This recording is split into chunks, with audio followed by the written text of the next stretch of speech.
Y en nombre de la Oficina Asesora de Planeación y Estudios Sectoriales y a través del Grupo de Estudios Sectoriales de Evaluación de Política Pública, le damos bienvenida a nuestro Diálogos en Salud, sección número 103.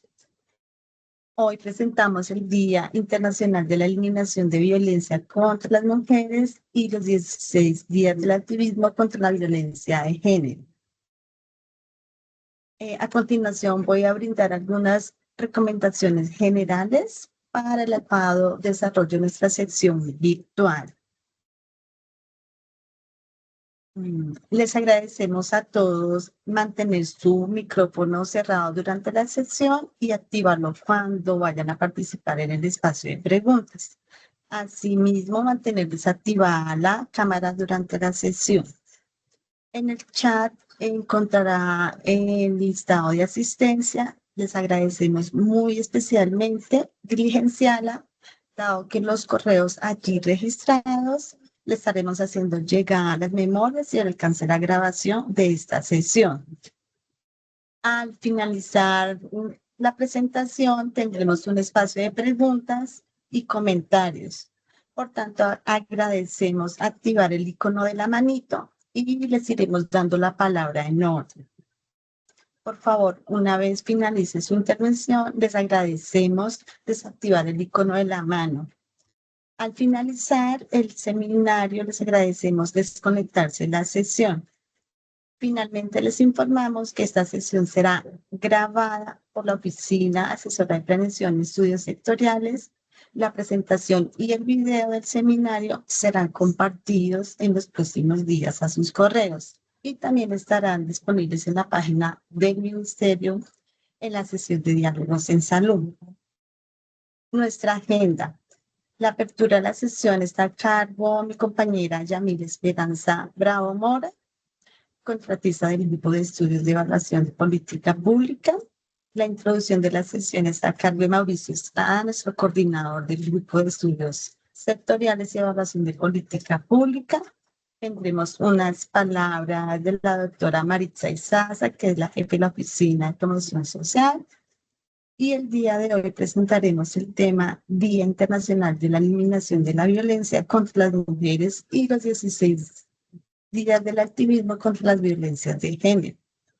Al finalizar las presentaciones tendremos un espacio para preguntas a los participantes y así damos inicio a nuestra sesión del día de hoy. Adelante, Yamile. Para todas y todos, de nuevo queremos agradecer a nuestros invitados y asistentes por su presencia el día de hoy en nuestra versión número 100 del seminario Diálogos en Salud. Diálogos, para quienes nos acompañan por primera vez, es un espacio académico cuyo propósito es la asociación de los diferentes estudios, evaluaciones e investigaciones que son de interés público que desarrollamos aquí en el Ministerio de Salud y Protección Social y con todos los actores claves del sector salud. Hoy hemos invitado a la Oficina de Promoción Social, que se une a la conmemoración del Día Internacional de la Eliminación de la Violencia contra las Mujeres, una fecha que nos invita a reflexionar sobre la grave problemática de la violencia de género en todas sus formas. En este contexto, es fundamental el papel del Ministerio de Salud y Protección Social, que acaba incansablemente de trabajar en nuestro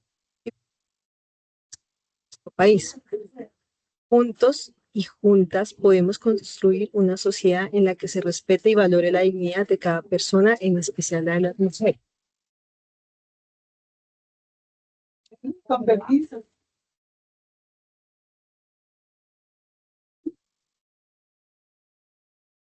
Para el día de hoy nos van a acompañar la doctora Sherry Catalina Buitrago Almanza, quien es médica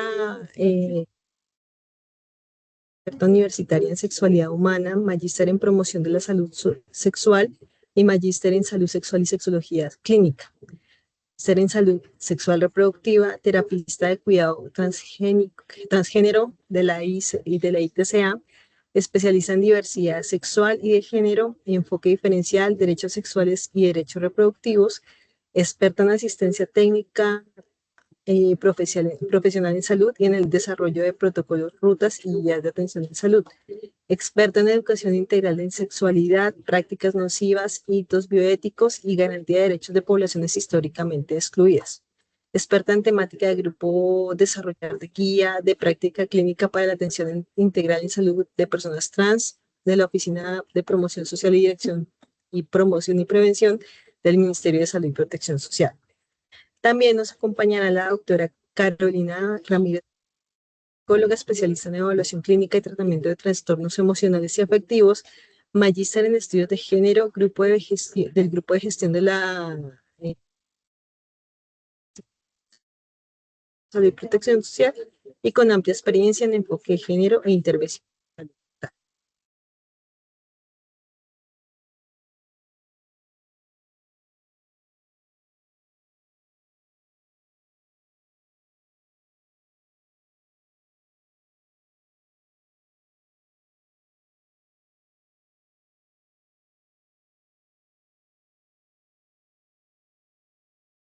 Muy buenos días para todos. ¿Cómo están? Me presento. Mi nombre es Mauricio Estrada, coordinador del Grupo de Estudios Sectoriales de Evaluación de Política Pública. Les doy la grata bienvenida a esta sesión de Diálogos en Salud. Cada día 25 de noviembre se conmemora el Día Internacional de la Eliminación de la Violencia contra la Mujer, una jornada que es indispensable para poder visibilizar la magnitud de la violencia contra las mujeres y niñas a nivel global y movilizar la acción para su erradicación. Esta es una fecha emblemática que surge por incidencia de activistas de América Latina y el Caribe. Durante el primer encuentro feminista latinoamericano y del Caribe, celebrado en 1981 en Bogotá, Colombia, se inició el 25 de noviembre como el Día Internacional de la No Violencia contra las Mujeres. La fecha fue elegida para recordar el feminicidio ese día 25 de noviembre de 1960 de las hermanas Mirabal, Minerva y María Teresa, conocidas como las mariposas, a mano de la dictadura de Leonidas Trujillo en República Dominicana. En el año 1993, la Asamblea General de las Naciones Unidas aprobó la Declaración sobre la Eliminación de la Violencia contra la Mujer, y allí se definió que la violencia hacia la mujer era todo acto de violencia basado en el género que tiene como resultado posible o real un daño físico, sexual o psicológico, incluidas las amenazas, la coerción o la prohibición arbitraria de la libertad, ya sea que ocurra en la vida pública o en la vida privada. Finalmente, el 17 de diciembre de 1999, la Asamblea General de las Naciones Unidas, por medio de la Resolución 54-134, decretó que a partir del año 2000, el 25 de noviembre, sería la fecha estipulada como el Día Internacional de la Eliminación de la Violencia contra la Mujer, jornada que marca el comienzo de la campaña Únete de la ONU, 16 días de activismo que concluyen el 10 de diciembre. Día Internacional de los Derechos Humanos. Para este año 2025, la propuesta liderada por el Ministerio de la Igualdad es centrar los mensajes en relación con las violencias contra las mujeres que se presentan en los entornos laborales, aportando a la reflexión y reconocimiento de estos escenarios, en los cuales las formas de violencia, a pesar de ser prevenibles, siguen impactando la vida e integridad de las mujeres, tanto en el sector privado como en el sector público. Como Ministerio de Salud y Protección Social, entonces, nos corresponde abordar la relación y las consecuencias en la salud física y mental, resultado de la violencia contra la mujer en los entornos laborales. Es así como en el marco de la conmemoración del Día Internacional de la Eliminación de la Violencia contra la Mujer, invitamos a la Oficina de Promoción Social y Dirección de Promoción y Prevención del Ministerio de Salud y Protección Social para que nos cuenten un poco acerca de los avances y retos en la materia. Les doy mil gracias a todos ustedes por su presencia y sean bienvenidos y bienvenidas.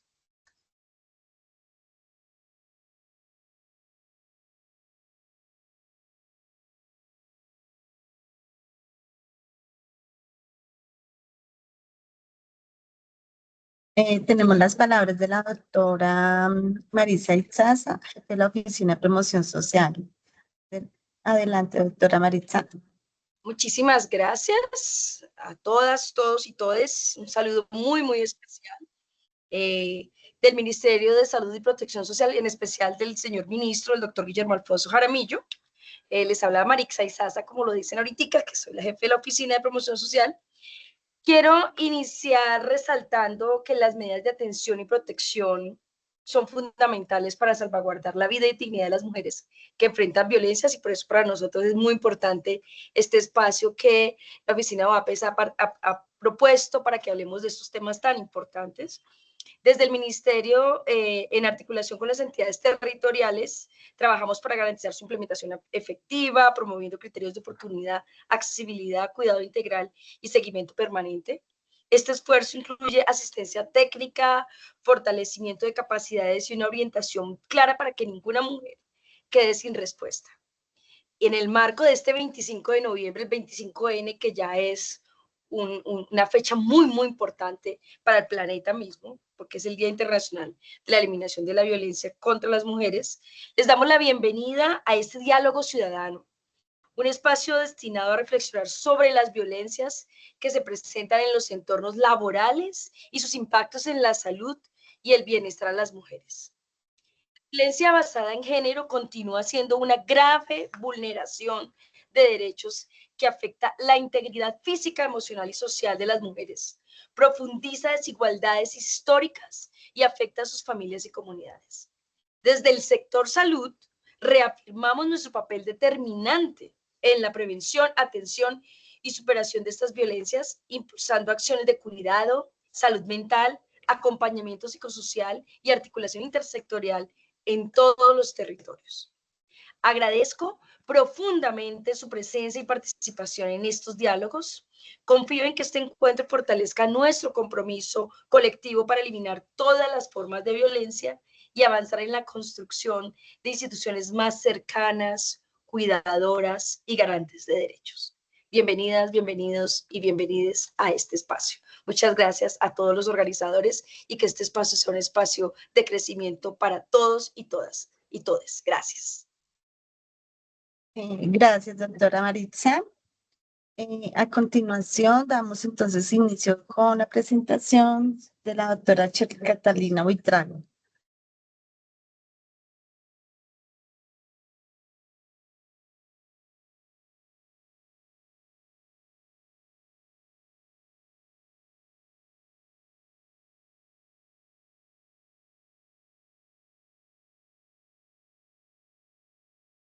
Doctora.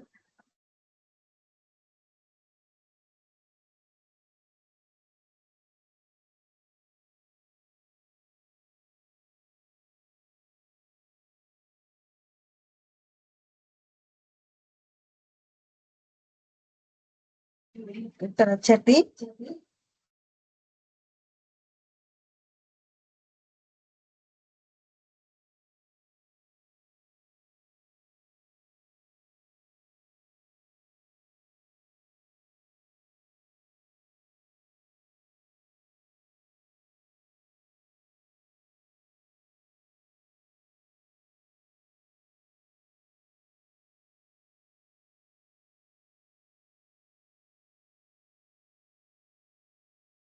Doctora Catalina, muy buenos días. Ya tiene activado micrófono y cámara.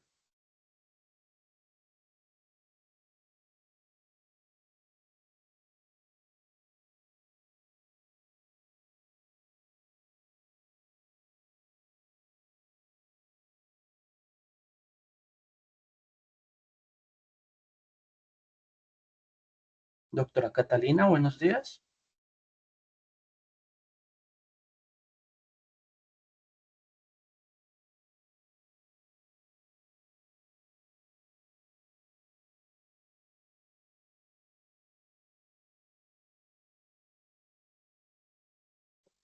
Doctora Catalina, muy buenos días.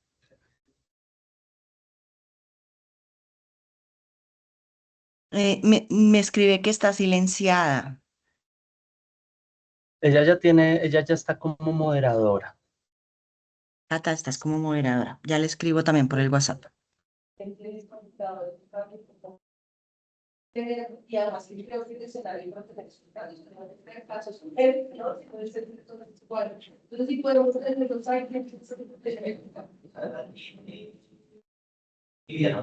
por eso Viviana está en esta reunión. Pues yo creo que podemos hacer Puede quedar para que gracias a mí, porque no has enfrentado y ahí se pueden hacer esfuerzos y lo que les falta.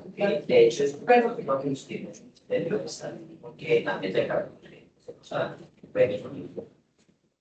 al Ministerio, que es el que llega, pero el Ministerio no tiene esa competencia. Listo, pero entonces sí deberíamos tener una conciliación de todos los países.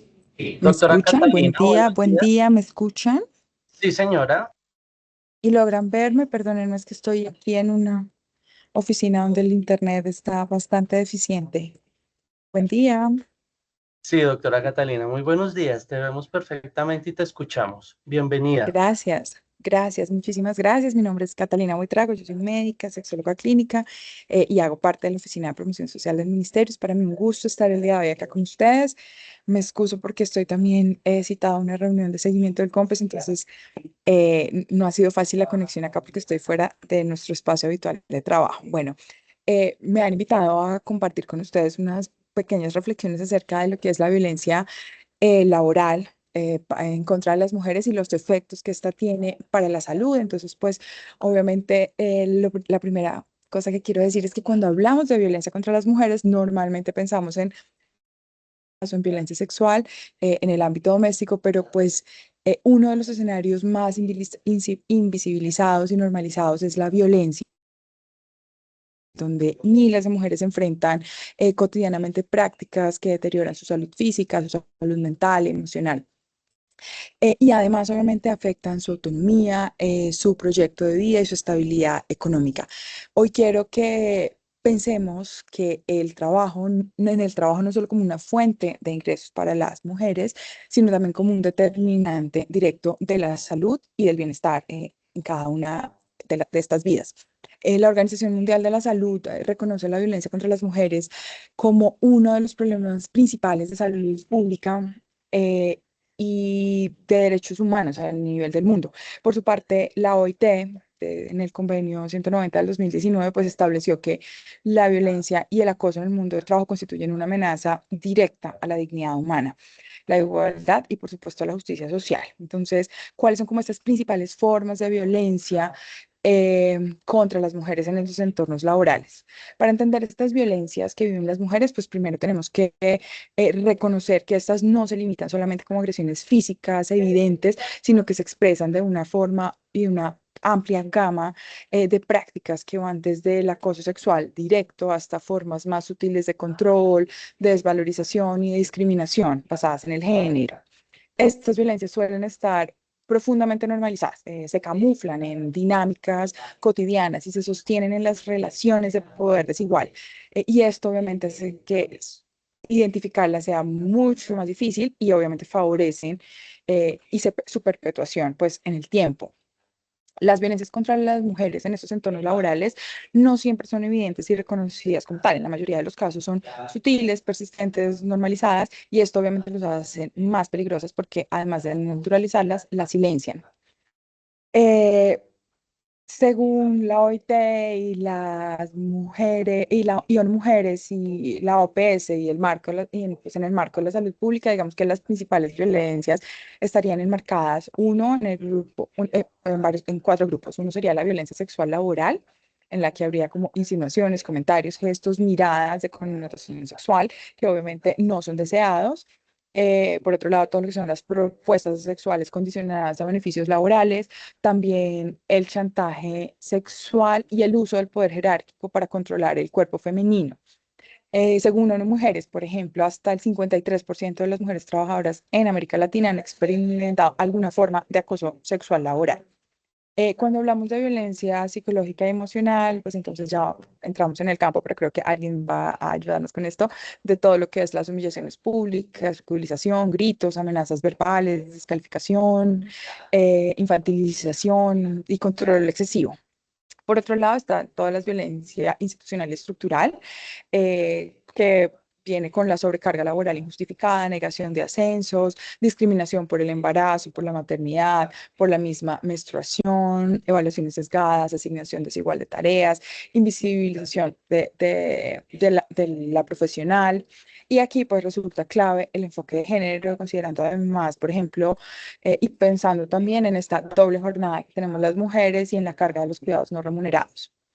Y por otro lado, pues están como las microviolencias en las que podríamos entender todo lo que son las interrupciones constantes, la desacreditación de las opiniones, chistes sexistas, comentarios sobre la apariencia, la forma en que subestiman de alguna manera la capacidad de esta mujer. Estas violencias no son hechos aislados, normalmente no son hechos aislados, sino que son expresiones de una estructura de poder que se reproduce cotidianamente en los espacios laborales. Y entonces, ¿cuáles son estos efectos en la salud física y mental de las mujeres?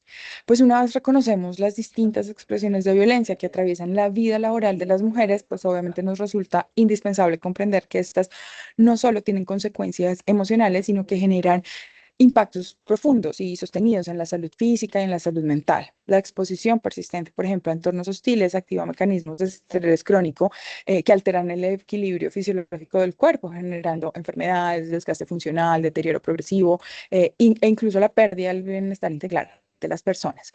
Las violencias laborales no solo afectan el autoestima o la motivación, también generan un estado de estrés crónico, como les decía, que sostenido impacta de manera directa al sistema nervioso, endocrino, inmunológico del cuerpo femenino. Cuando pensamos, por ejemplo, en la respuesta fisiológica al estrés crónico, entonces esto hace que se active todo el eje que conocemos como hipotálamo, hipófisis adrenal, y con esto se eleva, por ejemplo, persistentemente el cortisol, se hace una hiperactivación simpática, se puede disminuir la respuesta inmunológica, y es como si tuviéramos una respuesta inflamatoria crónica de bajo grado. ¿Esto cómo se traduce cuando hablamos como de los efectos en la salud? Entonces, en temas de salud mental, por ejemplo, estaríamos hablando de ansiedad generalizada, depresión, trastornos traumático, crisis de pánico, de burnout y incluso en casos extremos podemos llegar a hablar de ideación suicida. Por ejemplo, tenemos el dato de que las mujeres que están expuestas a violencia laboral tienen hasta veces más probabilidad de desarrollar depresión que aquellas que trabajan en entornos seguros. Y cuando nos enfocamos en la salud física, entonces, por ejemplo, el sistema nervioso, migrañas, cefaleas crónicas, fatiga persistente, dificultad de concentración, a nivel del sistema musculoesquelético, cervicalgias, lumbalgias, contracturas musculares, fibromialgias. Cuando hablamos del sistema cardiovascular, entonces podríamos tener en cuenta hipertensión arterial, palpitaciones, aumento del riesgo de enfermedad coronaria, accidentes cerebrovasculares. A nivel digestivo, por ejemplo, podríamos tener síntomas o síndromes como colon irritable, gastritis crónica, trastornos alimentarios también. Y en la salud ginecológica también podríamos hablar de alteraciones del ciclo menstrual, de amenorreas, por ejemplo, funcionales. Podríamos también hablar de síndromes premenstruales mucho más severos, disminución del deseo sexual, dolor pélvico crónico. Eh, y esto no significa que sean nervios o debilidad, sencillamente son los cuerpos que responden a entornos hostiles sostenidos en el tiempo. Y cómo deberíamos identificar como estas situaciones que están relacionadas con la violencia laboral. Pues bueno, identificar estos problemas de salud en la mujer están relacionados con situaciones de violencia en el entorno laboral. Entonces, si en un contexto clínico, pues debemos dar esa mirada clínica humanizada y ser capaces de entender y vincular los síntomas físicos y emocionales con el contexto en el que se están produciendo, al que están sometidas las mujeres. No se trata únicamente de diagnosticar enfermedades, sino de comprender cómo el cuerpo expresa como el deterioro que se provoca por estas dinámicas laborales violentas. Cuando las mujeres presentan malestares intensos o se intensifican, por ejemplo, al iniciar la semana, y se disminuyen cuando hay un descanso, el fin de semana o incluso vacaciones, o cuando, por ejemplo, la mujer manifiesta que tiene estos pensamientos de angustia frente al trabajo, que no desea asistir, obviamente estamos ante señales claras de que nos permiten sospechar que hay un vínculo entre la salud y la violencia laboral. Señales de alerta, pues, por supuesto, que los síntomas empeoren al iniciar la semana laboral, que mejoren, como les decía, en periodos de descanso, vacaciones, que las mujeres, por ejemplo, tengan incapacidades recurrentes, que tengan crisis de ansiedad asociadas al trabajo, más que obvio, conductas evitativas de algunas tareas, de algunas personas en el entorno laboral, de asistir, por ejemplo, físicamente al espacio, desmotivación extrema, somatización, eh, y que todo esto persista y no encontramos como una causa clara. ¿Qué qué claves podemos tener que nos ayuden a identificar? O sea, ¿qué preguntas claves podríamos hacernos para identificar estos contextos y estas situaciones? Pues uno, podríamos preguntarle cómo se siente al pensar en su lugar de trabajo. También si se siente respetada o segura en su entorno laboral. Si ha vivido situaciones de humillación o de miedo en este mismo ámbito. Y si desde que empezó a trabajar, por ejemplo, ha cambiado su salud. Estas preguntas orientadoras nos ayudarían a navegar bien y a orientar un poco si los síntomas ante los cuales nos encontramos están asociados o no a al contexto laboral. Y pues obviamente tenemos que entender que cuando el trabajo se convierte en una fuente constante de sufrimiento físico y emocional, pues evidentemente estamos ante una clara señal de violencia. ¿Qué rutas o qué pasos deberíamos seguir si se sufre violencia laboral? Pues bueno, si una mujer reconoce que está viviendo esta situación de violencia en su entorno laboral, es fundamental que cuente con información clara, que podamos explicarle y que sean accesibles para ella las rutas que existen para la protección. Y estas rutas no solo representan mecanismos legales, sino a veces son herramientas de cuidado, restitución de derechos y garantía, como de estas condiciones laborales dignas. Entonces, activarlas, por ejemplo, es un acto de autoprotección de parte de las mujeres y afirmación, por supuesto, de su dignidad. Y constituyen un paso esencial para romper el ciclo de violencia y obviamente evitar que se continúen causando más y más daños físicos y emocionales. Estos pasos básicos orientadores, entonces tendríamos que ser primero es reconocer la violencia, saber que estamos expuestas también en esto del trabajo en equipo, poder ayudar a que nuestras compañeras las reconozcan, documentar evidencia, si es posible, correos, mensajes, fechas, testimonios, fotos, lo que sea posible, obtener como documentos de evidencia, van a ser de ayuda. Siempre iniciar dentro de la misma institución, buscando el apoyo institucional, entonces el comité de convivencia, el área de recursos humanos, las oficinas de gente, si las instituciones las tienen, o incluso la ARL. Y luego, pues si ya no es posible, empezar a activar esas otras rutas legales, Ministerio de Trabajo, Fiscalía, por ejemplo, en el caso, no sé, de acoso sexual. Y del sistema de salud, todo el acompañamiento psicosocial y también físico que se requiera, psicología, trabajo social, redes de apoyo y desde la parte médica, rehabilitación en caso de que tengamos como algunas secuelas o incapacidades permanentes y demás. Por supuesto que estamos todos de acuerdo en que ninguna mujer debería tener que escoger entre su salud y su empleo. Entonces, pues nada, creo que este espacio es un llamado para que nos concienticemos acerca de cómo eliminar las violencias laborales contra las mujeres. No es solo como un acto de justicia, sino que es una acción concreta de prevención en salud pública. Cada entorno laboral que protege a una mujer está previniendo enfermedades, sufrimiento, ausentismo, empobrecimiento, no solo de ella, de sus familias, rupturas familiares también. Y un lugar de trabajo libre de violencias es un espacio que cuida vidas. Entonces, la salud se construye donde trabajamos también y cuidarnos como mujeres y cuidar a las mujeres en el trabajo también hace parte de cuidarnos como país. Muchas gracias.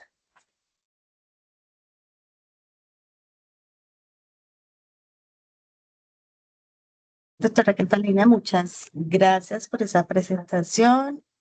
Tengo entendido que vamos a mirar una sesión de preguntas, a ver si alguien del público quiere.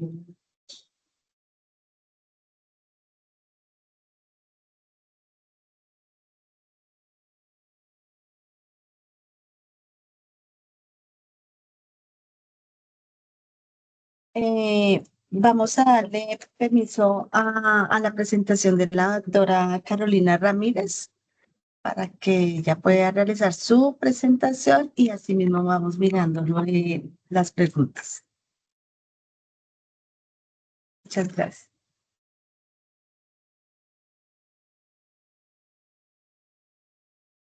Listo, buenos días para todas y todos. Mientras carga aquí la presentación, me presento. Yo soy Carolina Ramírez, hago parte del Grupo para la Gestión Integrada de la Salud Mental del Ministerio de Salud. Soy psicóloga, especialista clínica con maestría en estudios de género.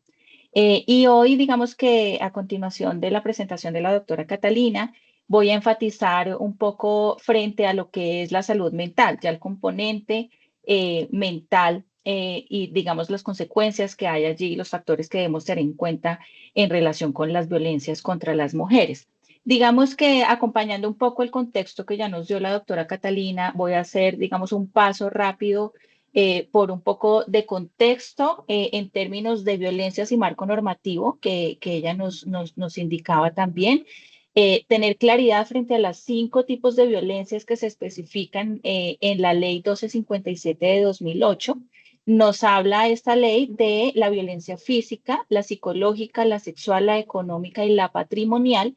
Aquí la económica y la patrimonial a veces como que se traslapan. Digamos que cuando hablamos de la económica podemos encontrar situaciones, por ejemplo, cuando vemos que la pareja de la mujer maneja su sueldo, por ejemplo, que tiene el control de los honorarios o del sueldo de la mujer, o lo dice en qué debe gastar o cómo debe gastar su dinero.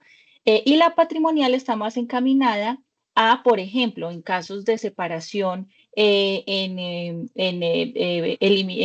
prohibir o limitar el acceso a, por ejemplo, el apartamento, la casa, el acceso, por ejemplo, a mercado. Veo uno muchas situaciones de violencia en donde cuando el hombre, pues en estos ejemplos específicos que estamos poniendo hoy, se va del hogar, pues además limita el acceso a la comida como tal, ¿no? Cuando hay una dependencia económica de la mujer y depende del mercado que trae el hombre y entonces vemos muchos casos en donde en estos momentos de separación los hombres cuando aportan cosas, digamos, como mercado, pues porque a veces deciden que no dan dinero sino mercado, pues llegan muchas veces con alpinitos y yogures como si esto fuera de lo que se sostiene pues una familia y un menor de edad en desarrollo, por ejemplo, ¿sí? Entonces digamos que estos son los tipos de violencias que nos especifica la ley 1257 para que las tengamos presentes. En el contexto laboral hay una especificidad en cuanto a la violencia. Podemos encontrar acoso laboral de género, que es un tipo de acoso laboral que tiene unos límites, digamos, muy difusos en términos de poder identificarlos como en el marco de las relaciones de género, pero que obedece a unas dinámicas en este relacionamiento donde empieza a haber un hostigamiento laboral originado por unos estereotipos, ¿no? Que hacen que, por ejemplo, hayan ciertas personas en cargos de liderazgo, hombres o mujeres, que generan estas dinámicas de hostigamiento, de acoso en función de relegar a las mujeres del equipo, de asumir que las mujeres del equipo no tienen la capacidad técnica para tomar decisiones o de generar una serie de violencias en términos de exclusión, de denigrar la labor y los aportes de la persona. Entonces, digamos que allí podríamos estar hablando de acoso laboral de género que digamos que es una categoría que empieza a aparecer cuando se empiezan a identificar estas particularidades en las situaciones en el contexto laboral. Y tenemos otra categoría que la trabajamos de manera separada por la gravedad misma, que tiene que ver con el acoso sexual laboral. ¿Listo? En Colombia en este momento hay un marco normativo, digamos, que nos permite trabajar y tener como soporte para poder tener acciones al interior de las entidades y las empresas. Tenemos la Agenda 2030 con el Objetivo de Desarrollo Sostenible número 5 que tiene que ver con la equidad de la mujer. La ley 1257 de 2008 que les indicaba al inicio y que es la que tipifica los tipos de violencia y genera unas responsabilidades que tenemos en diferentes contextos de la sociedad y además como sociedad en sí misma, ¿sí? Frente a qué debemos hacer para prevenir violencias y cómo deberíamos actuar cuando somos testigos de una situación de violencia contra la mujer. La Directiva Presidencial número 1 de 2023 es una directiva que insta a todas las entidades públicas a nivel nacional a diseñar e implementar protocolos de prevención y atención a violencias basadas en género y discriminación. Específicamente, digamos que no lo centra solamente al tema de violencias contra la mujer, sino que hace un llamado para lo que está enmarcado en el género y en otros tipos de discriminación, digamos, teniendo también allí una mirada pues más interseccional frente a la comprensión de estas violencias. Ya más acá, en el 2024, en junio del año pasado, se expide la ley 2365, que es específica para atender situaciones de violencia sexual o acoso sexual en el contexto laboral. Genera una serie de claridades. Ya desde la directiva número 1 hay una claridad explícita que es muy importante que se tenga en cuenta, y es que las situaciones de violencias contra las mujeres, discriminación o acoso sexual en el contexto laboral no pueden ser atendidas por el comité de convivencia. La razón de esto es que el comité de convivencia tiene una naturaleza conciliatoria y estas situaciones, al configurar delitos, no pueden ser conciliadas y no pueden ser mediadas, además de lo que la ley 1257 dice explícitamente frente a la no mediación de las violencias contra las mujeres.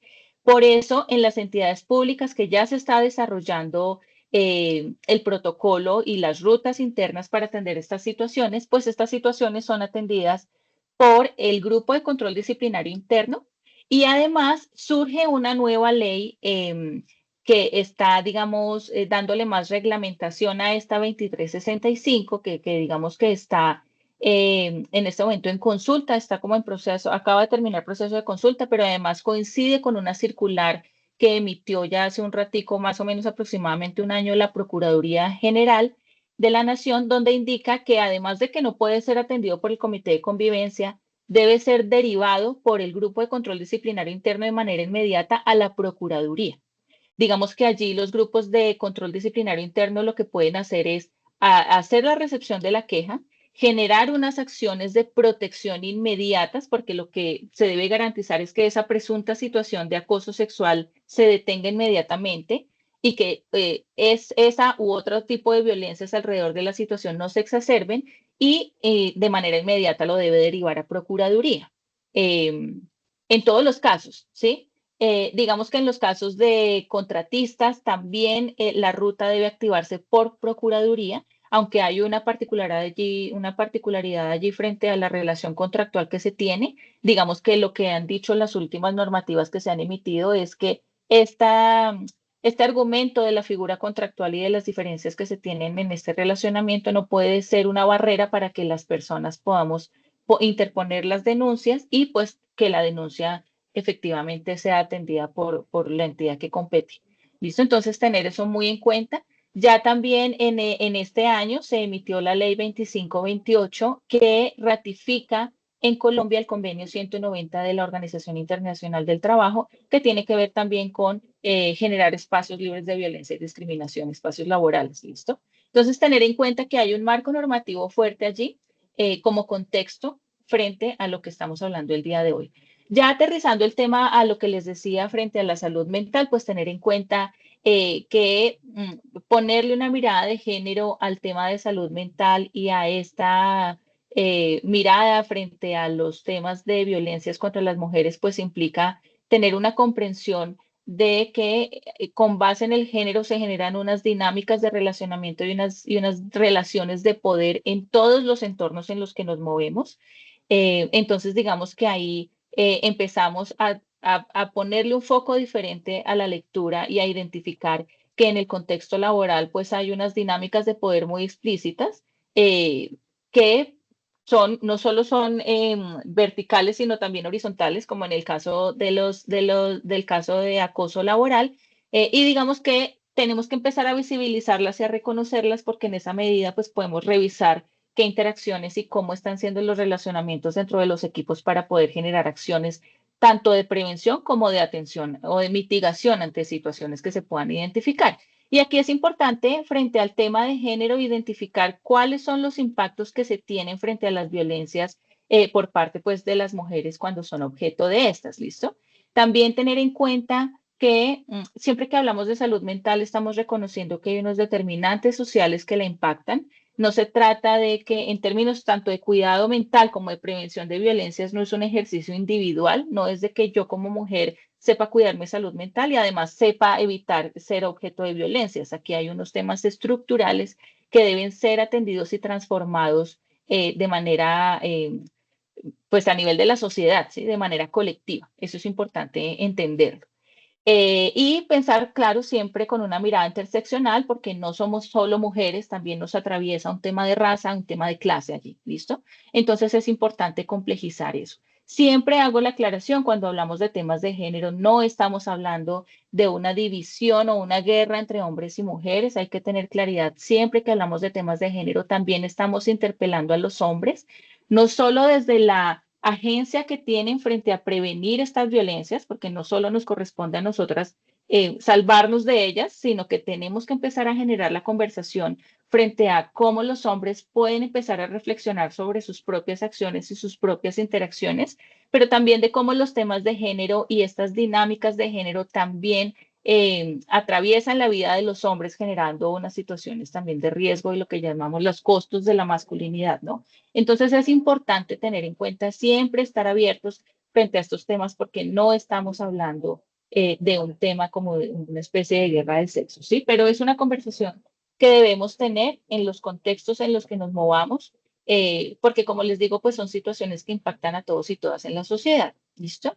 Hay unas brechas de género de manera específica que podemos hablar en el caso del contexto laboral en general, pero si lo puntualizáramos en el tema del contexto laboral, tenemos unos roles y unos estereotipos de género que son unas expectativas que se generan frente a las personas en función de ese sexo asignado al nacer y ese género que se construye a partir de esa asignación de sexo. Entonces se asume que las mujeres somos buenas para determinadas labores, para determinados oficios y que los hombres lo son para otros. Y esto en el contexto laboral tiene un impacto fuerte porque genera unas brechas para que las mujeres podamos acceder a unos escenarios laborales que han sido históricamente masculinizados y eso pues genera unos impactos y unas barreras para poder tener un desarrollo laboral como cualquier otra persona en la sociedad. ¿Listo? La feminidad y la masculinidad relacionado con lo que les acabo de decir de los estereotipos y es cómo se construye ese modelo de cómo se entiende que debe ser una mujer y cómo se entiende que debe ser un hombre, ¿sí? Entonces, eso también genera unas barreras para el desarrollo tanto de hombres como mujeres en diferentes labores y desarrollos de actividades, de talentos, etcétera, que no debería aparecer y que todas y todos deberíamos estar con la libertad de desarrollar nuestras preferencias y nuestros gustos de una manera libre y sin ser juzgados o juzgadas por eso. ¿Listo? Estas dos situaciones, digamos, la construcción de la masculinidad y de la feminidad y los roles estereotipos de género que aparecen a partir de eso, nos traen también una división sexual del trabajo. Históricamente, las mujeres hemos sido ubicadas en lo privado, en el cuidado de la familia, en el cuidado del esposo, en no desarrollarnos profesional o académicamente porque nuestra prioridad debe ser cuidar a los hijos y quedarnos allí como sosteniendo esa familia como núcleo principal de la sociedad. Y el hombre, por el contrario, ha sido ubicado en el contexto público, desarrollándose profesionalmente, apropiándose de los espacios de toma de decisión. ¿Listo? Esto ha sido una cosa histórica, estructural, que se ha constituido socialmente y que nos enseñan desde pequeños y pequeñas de una manera inconsciente, por decirlo de alguna manera. Y esto se refuerza, por supuesto, y se refleja en el contexto laboral, generando pues unas divisiones allí y unas barreras para acceder a determinados contextos. ¿Listo? Y labores de cuidado, lo que llamamos la doble carga laboral, y es históricamente también el cuidado ha sido una labor feminizada. Se asume que las mujeres tenemos un instinto maternal que nos hace capaces y además, digamos, con todas las habilidades de una manera innata para cuidar de otros, para hacernos cargo de la familia.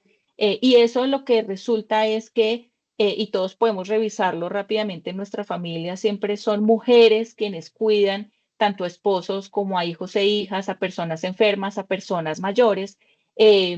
Y siempre, digamos, justificado y argumentado de que eso es lo que debe hacer la mujer, de manera porque ese es su instinto natural, de que además no debería cansarse, no debería tener ninguna remuneración económica porque eso se hace por amor a la familia. Y eso genera, digamos, una serie de barreras para las mujeres, además de una sobrecarga, porque las labores de cuidado son emocionalmente muy pesadas, además de físicamente, pues una limitación tanto económica como física, como tal, de poder acceder a otros espacios, desarrollarse profesionalmente, desarrollarse académicamente, acceder a un sueldo y tener su propio dinero para ser autónoma económicamente. Y esto tiene una serie de impactos sociales, físicos, emocionales, que siempre están sobre los hombros de las mujeres. ¿Listo? Estas son situaciones que hay que empezar a reconocer, porque en la medida en que las reconocemos y las empezamos a ver en nuestra cotidianidad, porque estamos hablando de que todo este tipo de cosas que estamos aquí dialogando aparecen en los momentos más privados de nuestra vida, no estamos hablando solo de los contextos, digamos, más elaborados socialmente, sino que está en nuestra cotidianidad. Y en la medida en que lo vamos reconociendo, podemos empezar a hacer cambios pequeños que tienen un impacto positivo en nuestra vida y en la de las personas que nos rodean. ¿Listo?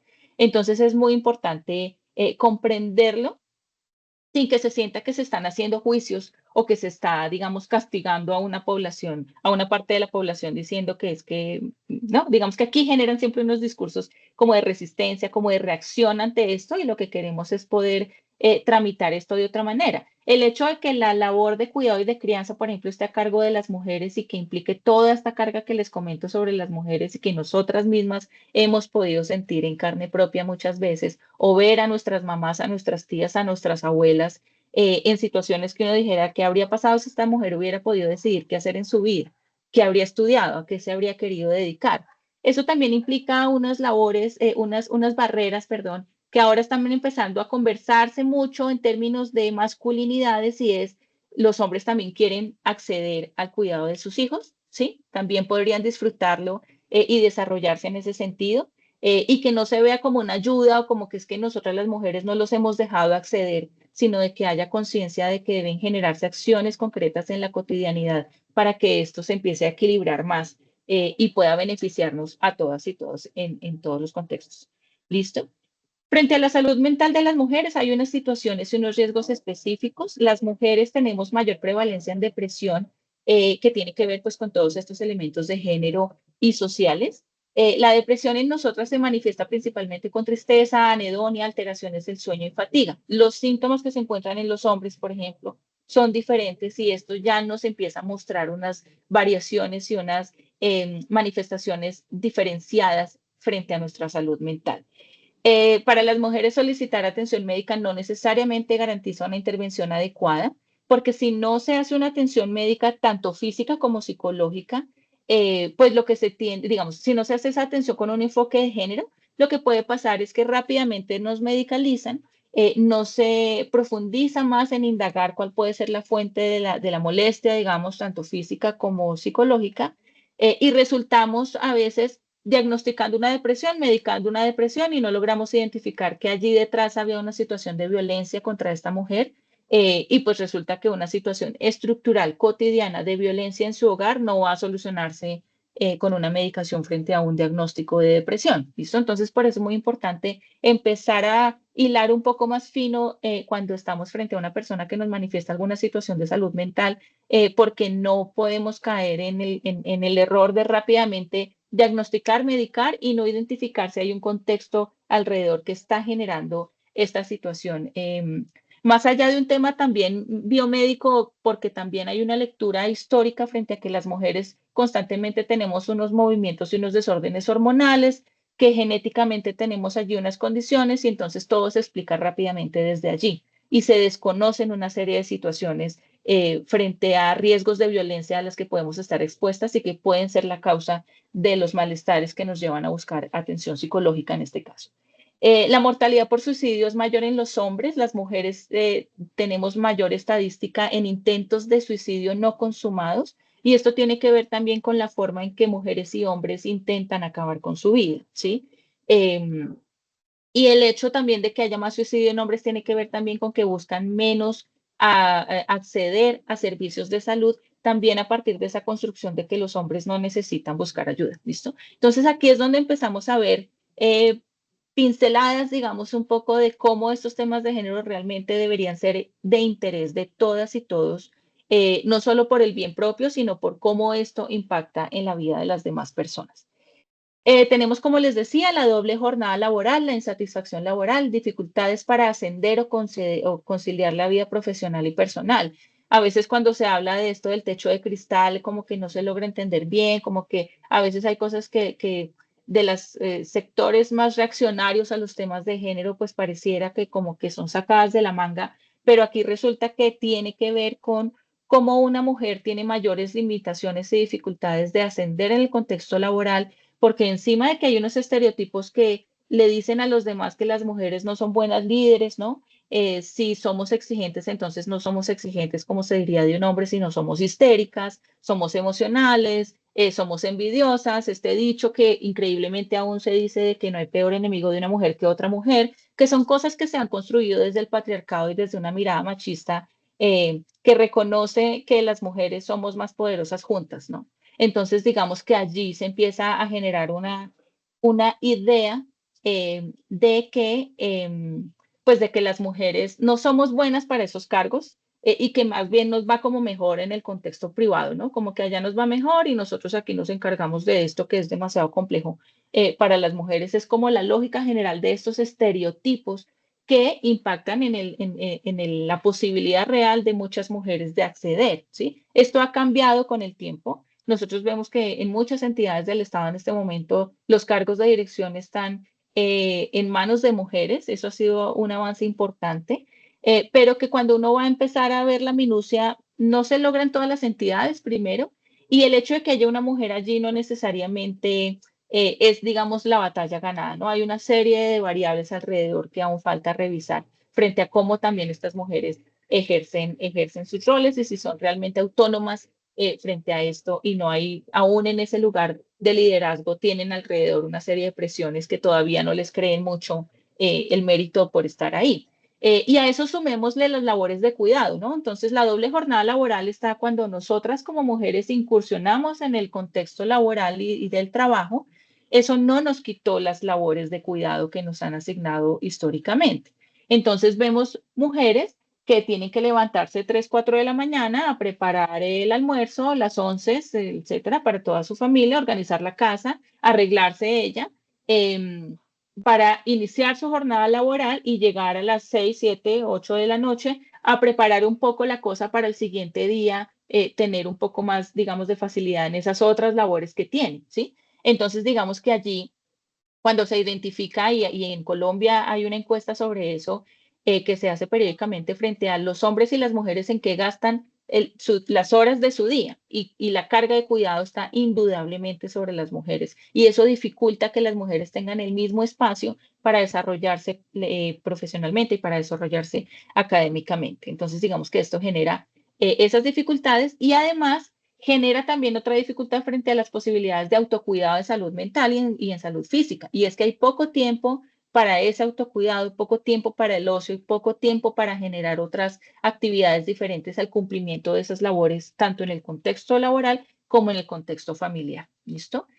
También el tema de la monoparentalidad, pues sabemos que Latinoamérica es mayoritariamente de madres solteras, de abuelas criando nietos, de tías apoyando la crianza, y esto genera unas cargas físicas y psicológicas que por supuesto tienen un impacto en la salud mental. Y todo esto son violencias estructurales, ¿sí? Por supuesto, y claramente nosotros podemos identificar los impactos en la salud mental que hay frente a situaciones de violencia puntual, de violencia sexual, de violencia física, psicológica, ¿sí? Y allí encontramos un ciclo que es demasiado riesgoso y es cuando una mujer de manera previa ya tiene una condición en salud mental, se vuelve más vulnerable a ser objeto de violencias, por ejemplo, por parte de su pareja, ¿sí?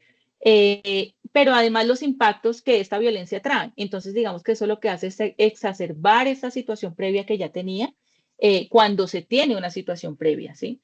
Entonces, digamos que allí eso genera unas situaciones de dependencia. Es importante tener claridad frente a los ciclos de la violencia. No juzgar a las personas cuando nosotros en los contextos clínicos de atención a población vemos mujeres que son objeto de violencia, que están en medio de una situación de violencia en su pareja.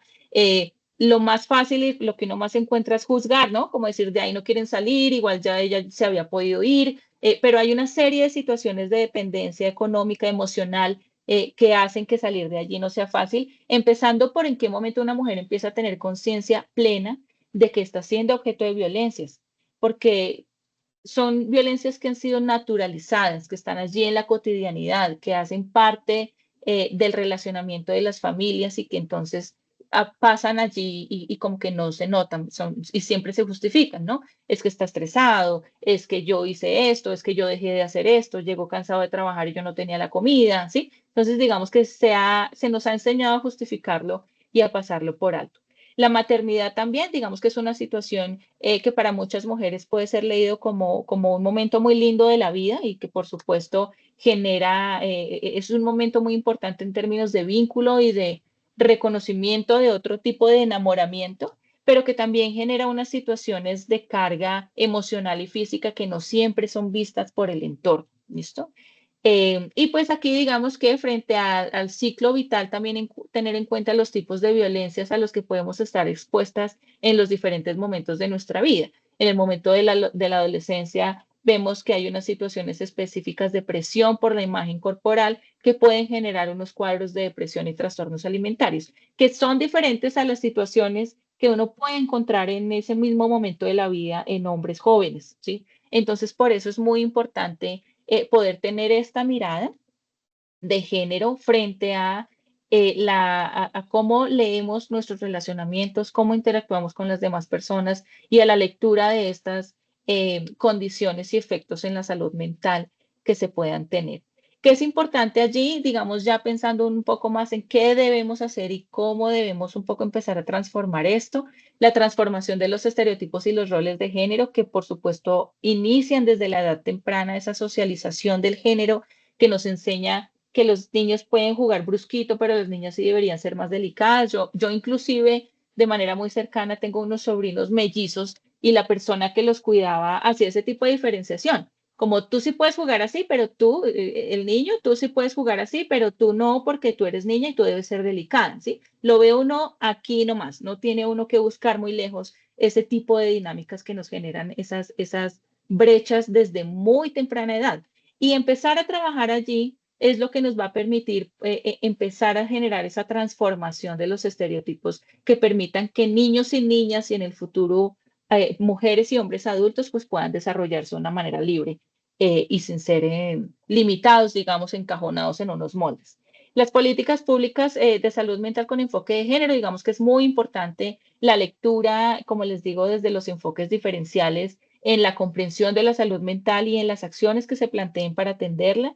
Los modelos de atención diferencial en salud mental, también pensando, por ejemplo, en población trans, que allí hay otra serie de violencias, todas enmarcadas en el género, que también es importante revisar y atender. Y cómo está, en el caso de las mujeres y los impactos que tiene en su salud mental, pues también nosotros y nosotras como profesionales en salud debemos empezar a estar mucho más atentos de qué nos llega consulta, de qué situaciones estamos teniendo frente a nosotros y empezar a hilar un poquito más para ver si allí encontramos alguna situación que podemos mitigar, ayudar a mitigar o identificar de manera temprana para evitar que escale y que resulte pues en situaciones mucho más lamentables, por ejemplo, como los temas de feminicidio.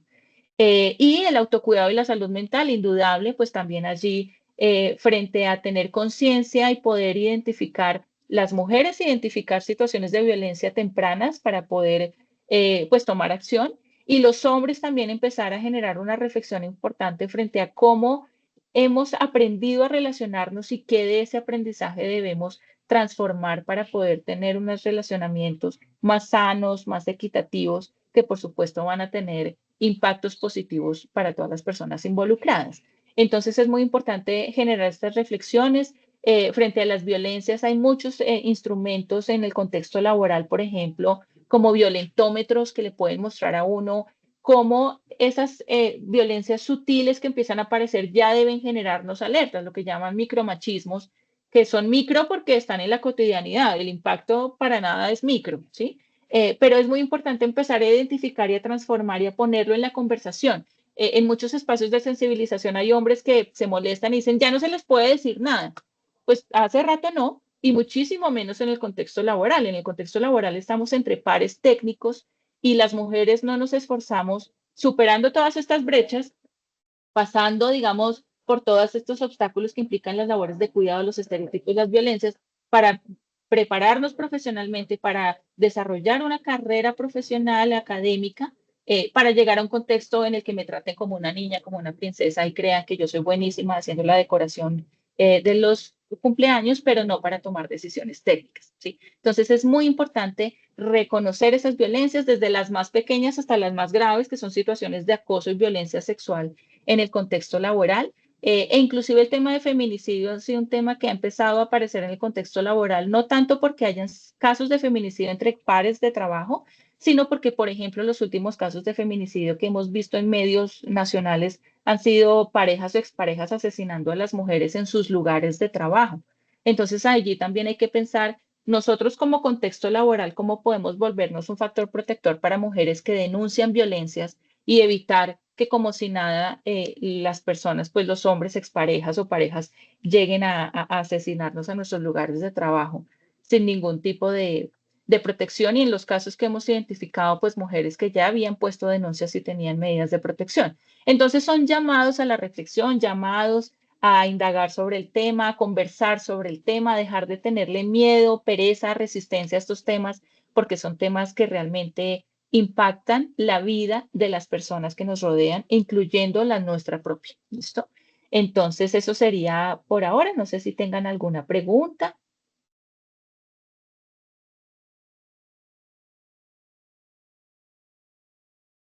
Muchas gracias, doctora Carolina Ramírez. Pues en este momento contamos con un espacio de preguntas y comentarios, por tanto agradecemos activar el icono de la manito y le iremos dando la palabra por orden. Gracias.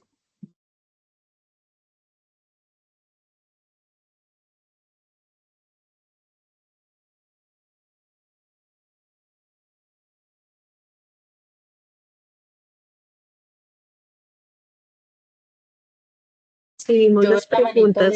veo la Sí. manito de María Fernanda, eso te iba a decir, sí dabas Ok, perfecto. paso. Bueno, María Fernanda, por favor, puedes escribir la Buenos pregunta. días No, ya estás habilitada. para todas y todos, ¿cómo están? Hola, Caro. Caro, solo quería saber si de pronto en el espacio podíamos dejar como alguna serie de elementos o acciones que una mujer puede haber pasado que después de Se me fue tu audio. los demás.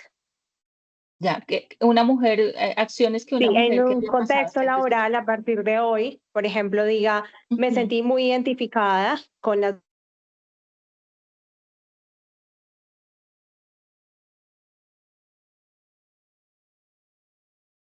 Te me ¿Cuáles serían volviste. esas acciones? Mejor ahí, ¿cuáles serían esas acciones específicas, Caro, que nosotros desde el cuidado de la salud mental y un poco desde el entorno de salud podríamos recomendar como acciones estándares o generales, a sabiendas pues de que hay que acudir a un profesional, pero ¿qué podría hacer una mujer que hoy se identifique? Porque escuchábamos alrededor de toda la conversación el tinte de que no deberíamos tener una discusión entre la garantía de lo económico, la independencia económica y poder tener una adquisición monetaria a través del trabajo y elegir entre el trabajo en sí mismo, no permear, no poner como en una balanza la salud versus lo económico. Entonces, si yo hoy me encuentro en ese entorno, me identifico un poco porque creo que para nadie es un secreto que los contextos laborales todavía siguen muy cargados de machismo. Entonces, ¿qué podría hacer esa mujer en este momento? ¿Cómo podría identificarse? Y también un poco cómo podría diferenciar otras violencias, otros tipos de violencias. O sea, ¿cuáles son? Yo sé que existe un violentómetro, pero ¿cómo podría decir, ah, no, es que de pronto mi jefe, mi compañero, el coordinador tiene ciertas características, pero son características propias del entorno? Porque a veces también uno se encuentra en algunos espacios en los que se siente está justificando un poco cierto actuar por la importancia del espacio, por lo estresante que puede ser el espacio laboral o por la importancia de los temas. No sé si en relación con esas dos situaciones podamos identificar algunos factores para poder de pronto ayudar a todas las mujeres que están conectadas o aquellas que se identificaron con estas características. Muchas gracias, Caro, lo hiciste increíble a propósito. Gracias. Gracias, Luisa, muchas gracias. Bueno, digamos que lo que me pregunta es una pregunta grandota que además implica un tema colectivo. Digamos que, bueno, tú me dices qué acciones para que una persona, por ejemplo, pueda identificar, porque además cuando uno a veces se siente frente a estas situaciones que uno siente como que lo vulneran a uno, pero uno no está seguro, casi que uno se siente culpable o es que uno es muy delicado, además que puede ser situaciones con las que uno se encuentre que le digan, no, pero estás exagerando, eso no es para tanto. Digamos que allí es muy importante la cultura organizacional. Además de la existencia de un protocolo, que haya alguna ruta donde acudir para consultar, inclusive antes de decidir poner una queja formal, ¿sí? Digamos que ahí es importante identificar acá en el ministerio cuáles son las rutas que tenemos para poder consultar y decir, miren, estoy frente a esta situación, corresponde o no, aunque el corresponde o no es muy peligroso, porque realmente si hay una situación que a mí me está haciendo sentir vulnerada, pues allí no podemos entrar a decir, no, tú te estás inventando la sensación que tienes, ¿sí? Aquí lo que hay que empezar a identificar un poco es cuándo son situaciones que podemos atender casi de una manera preventiva, trabajando en el relacionamiento de un equipo, porque puede haber situaciones donde uno encuentra que hay situaciones hostiles, pero que no están, no aparecen con la intención clara de hacer daño o de operar, digamos, de una manera abusiva sobre la otra persona, pero que igual resultan generando una situación hostil y que genera malestar. Allí podemos empezar a hacer espacios de sensibilización, empezar a trabajar sobre, empezar a entender la identificación de estas violencias. Muchas veces cuando uno hace estos espacios de sensibilización y muestra el violentómetro, los mismos hombres dicen, yo no me había dado cuenta que yo hacía esto, que eso genera molestia, y a mí me parecía pues que era chistoso, que ya hacía parte de la dinámica y que no molestaba, porque también como se ha normalizado tanto, pues uno se siente incómodo, pero no dice nada. Pero creo que todo surge tanto para que nosotras o inclusive personas de la comunidad LGBTIQ+, hombres que sientan que están siendo objeto de alguna violencia, de algún tipo de acoso en el contexto laboral, puedan identificar que lo están siendo y además para que también el contexto empiece a entender y aprender qué situaciones ya no son tan chéveres en el contexto. Pero creo que es importante frente a lo que preguntas que las entidades y pues en este caso el ministerio tenga como unas rutas y unos actores claves donde todas y todos sepamos a dónde podemos ir a preguntar si me estoy sintiendo mal, pero no sé qué hacer, no sé si esto es una ruta. A veces, digamos que a las personas, o sea, aquí hay algo que tiene unos grises muy complicados y es las mujeres a veces decidimos no denunciar formalmente porque no queremos exponernos a lo que implica un proceso disciplinario, un proceso en la fiscalía, etcétera, ¿sí? Y a mí, digamos que cuando trabajo en estos temas me parece muy complejo pasar por encima de la voluntad de la víctima y decir, pues preparado no, yo voy a denunciar y vas a las audiencias, ¿sí? Eso me parece muy complicado. Creo que hay que poder y tener la oportunidad de hacer unos acompañamientos a las mujeres para que puedan conocer bien cuáles son las rutas, de qué se tratan y acompañarlas para acceder a ellas, ¿sí? Pero que esa decisión o indecisión frente a poner una queja formal no haga que la entidad se quede quieta y que su contexto cercano pueda tener acciones para protegerla, ¿no? Digamos que cuando el contexto empieza a reaccionar, eso ya es un factor protector para las mujeres. Esto no sé si me habías preguntado otra cosa o ya con eso, no me acuerdo. Está perfecto, Caro, muchas gracias. Doctora Carolina, muchísimas gracias. Bueno, en la misma línea de la pregunta que se hizo, aquí hay pues como pues un tema puntual es que preguntan cuáles son las rutas o pasos a seguir si se está sufriendo algún tipo de violencia en el entorno laboral. O sea, ya como queremos saber si existe ya como tipificado o taxativamente algún tipo de ruta o algún tipo de estas situaciones. Yo, pues digamos que yo no estoy en el área encargada del protocolo, pero entiendo que el ministerio ya tiene un protocolo para atención de violencias basadas en género. Entonces habría que identificar específicamente cómo está definido, por dónde poner la queja. Creo que es una tarea que tendríamos pendiente de consultar, que además es algo pues, que todas y todos en el contexto laboral debemos como estar allí interesados en saber cómo es ese protocolo. Sé que existe en el ministerio. De manera general y con lo que dice la norma, lo que les digo y que además hay una pregunta en el chat sobre eso, no debería pasar por el comité de convivencia porque supera el alcance del comité. Y por eso las entidades, incluyéndonos, generaron sus propios protocolos para poder diferenciar la ruta. Entonces ahí sí creo que ese dato no lo tengo exactamente por qué dependencia está derivada la ruta específica. Digamos, en los protocolos que yo conozco de otras entidades son quejas interpuestas directamente con el grupo de control disciplinario interno, inclusive en casos de contratistas, porque el grupo de control disciplinario interno la recibe, analiza si tiene alcance, si no tiene alcance, lo debe derivar a quien corresponda, que en el caso de los contratistas mayoritariamente son rutas externas, Fiscalía o Procuraduría. Perfecto. Salud mental del departamento del Magdalena está solicitando, está levantando la mano, entonces te damos paso.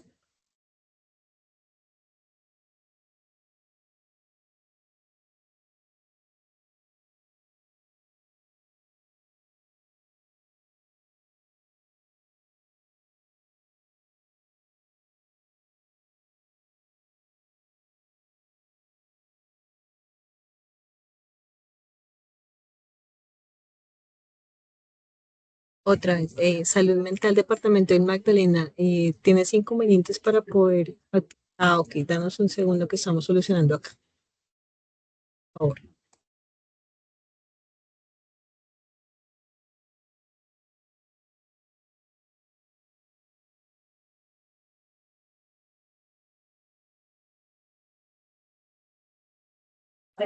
favor. ¿Ahora sí me escuchan? ¿Me escuchan ahí? Ya, sí, señora. Escuchamos. Muy buenos días a todos y todas. Diana, primero agradecerte y felicitarte porque me parece supremamente importante que alguien que hable de nuestros derechos esté tan empoderado y con tanta gana de que esto tenga una claridad absoluta para quienes estamos fortaleciendo nuestras capacidades. Segundo, sí, pues me antecedió la pregunta de la compañera que decía que necesitamos establecer la ruta institucional, o sea, la ruta en las entidades públicas especialmente, teniendo en cuenta también algo que ya no lo decía Diana, no le compete al comité de convivencia, pero sí a control disciplinario, pero digamos teniendo también como base la normativa de que la violencia sexual es una urgencia, sin importar el tipo de violencia y sin importar el tiempo transcurrido entre la presunta violencia y la explosión de la violencia, o sea, el tiempo entre las violencias que al parecer pudo haber ocurrido y el momento en que nos enteramos, conocemos y demás, o sea, es muy interesante y quedaría entonces una tarea muy grande porque cómo establecer esa ruta para que se garantice la activación de manera inmediata, más allá de porque haya habido algún contacto o algo, digamos, un contacto físico entre el agresor y la víctima o el agresor y la víctima, es el impacto emocional que generan estos tipos de violencias en una relación donde puede haber un poder superior del presunto agresor frente a la víctima. Entonces, sin olvidar eso, ¿cuál es la ruta? Porque yo aquí lo oriento a que debemos remitir la salud. La víctima no se nos puede quedar ahí. La víctima debe ir al sistema de salud de manera inmediata para que se le haga la atención especialmente, pues sí, en salud completamente integral. Entonces, eso me preocupó porque no siento que las entidades no tienen como mucha claridad frente a eso. A veces, mientras control disciplinario recepciona, luego la citan, luego le preguntan, y resulta que en ese tiempo, en ese intervalo, la víctima o puede ser revictimizada o puede ser retractada por el mismo miedo a perder el trabajo y todo lo demás. Bueno, ese es como, quedan como tarea. Y lo otro que sí quiero preguntar es, ¿cuál es la sugerencia de Diana, toda la experiencia que vemos que tienes? Porque, por ejemplo, a mí me sucede que a una compañera yo le activé ruta, bueno, me llama a la medianoche, estaba siendo víctima de violencia, pero de violencia intrafamiliar, y yo activo ruta de manera inmediata con la policía porque la comunicación de ella hacia mí es que estaba, pues, había posibilidad de un feminicidio, ¿no? Por lo menos fue un feminicidio en tentativa por todo lo que encontró medicina legal. Yo activo ruta, pero a los 2 días llega el presunto agresor a la secretaría donde yo trabajo y entra de manera directa hasta mi oficina buscándome porque el agresor pues logró retirarle el teléfono a la compañera y se dio cuenta de que quien la estaba apoyando era yo. Entonces, Sí. ¿desde qué normativa y ese proteger esa red de apoyo institucional? O sea, ante ese hecho, yo activé ruta con la policía, lógicamente, quien hizo todo el procedimiento, pero bajo qué normas uno le puede decir al personal de seguridad de la institución es que este personaje no lo puede dejar entrar porque yo estoy corriendo riesgo, porque es que somos instituciones públicas, entonces sí. No hay una normativa que le prohíba la entrada, va a alegar que le están violentando su derecho, pero resulta que es que dentro de la institución, en este caso estaba yo, y él lo que quería era buscarme, encontrarme y ejercer violencia hacia mí por haber apoyado a la compañera que al final era su esposa. Sí. Sí, digamos que pues allí tenemos la 1257, digamos que normatividad tenemos, pero la dificultad que hemos tenido siempre es, primero, la sensibilización real, por ejemplo, que tiene la policía, por ejemplo, que no en el caso que tú nos cuentas aparece así, pero sí hay muchos casos donde desde la policía es pues, como dice uno, una rogadera, pues como para que atiendan las situaciones, inclusive con mujeres que tienen medidas de protección. En los actores judiciales también hay una necesidad grande de sensibilización, porque pues como lo comentaba yo en la presentación, esto es un tema que es estructural, que es una cosa histórica, grande, ¿no? Que hay mucha resistencia. Uno ve muchos operadores judiciales, inclusive policías o personal de comisarías que dicen, pues es que aquí ha venido 3 veces y pues para qué si no se va a ir de allí, ¿no? Un desconocimiento total de cómo operan las violencias y de los impactos emocionales que tienen las víctimas. Uno puede ver personas, mujeres muy preparadas profesionalmente, que inclusive saben de temas de género y uno las ve absolutamente anuladas emocionalmente por parejas muy abusivas, ¿no? Porque además en la medida en que hay violencia, hay parejas que afinan mucho la violencia ya también en función de lo que van conociendo del tema y de lo que su pareja conoce del tema. Pero digamos que allí sí hay una situación difícil por lo que tú dices, es una entidad pública en donde no debería haber limitación para que un ciudadano ingrese, pero aquí hay una particularidad en donde uno pensaría que desde los actores judiciales y la misma policía existiendo, por ejemplo, una orden de alejamiento, debería ser claro que ahí hay un riesgo alto de violencia, ¿no?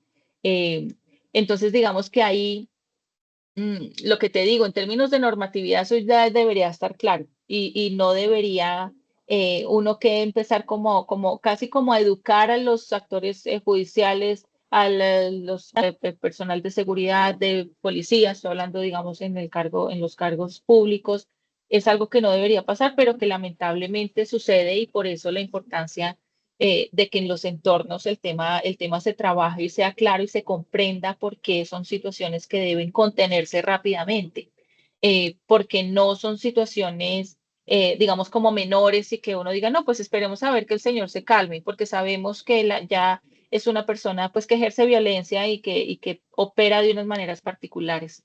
Entonces ahí sí, pues si tú dices que ya hay como una orden de alejamiento y todo, sería como insistir. Lo que entiendo es que en este caso la policía sí ha atendido como los llamados eh, y acceder en las rutas que haya en los territorios en términos de secretarías de la mujer, en términos de la línea Salvia, que es una línea nacional también en donde podemos acudir para asesoría específica y que puede tener, digamos, un poco más de conocimiento puntual de las acciones en cada territorio. Es como lo que yo pensaría así puntualmente.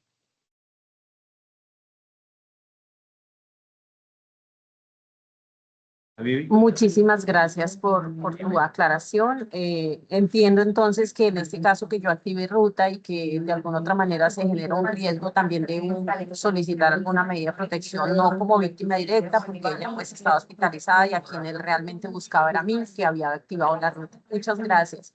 Sí, Sí, yo creo que es algo así, sí, señora. Muchas gracias. Ahora damos paso a Yuldán Sayol Brochero, quien también acaba de solicitar y levantar la manita. Muy buenos días, ¿me escuchan bien? Sí, señora. Buenos días para todos. Yo soy miembro de la Asociación Red de Familias Sustitutas Voluntarias de ICBF del Distrito Santa Marta, Departamento del Magdalena. Mi pregunta va desde el contexto de la política de salud mental y quisiera saber si existe alguna ruta de atención para cuidadores de este tipo. Es decir, la mayoría somos mujeres y con frecuencia nos vemos enfrentadas a situaciones que se generan por la misma complejidad de la modalidad, pero que de una u otra manera afecta emocionalmente a nuestras cuidadoras. Y quisiera saber.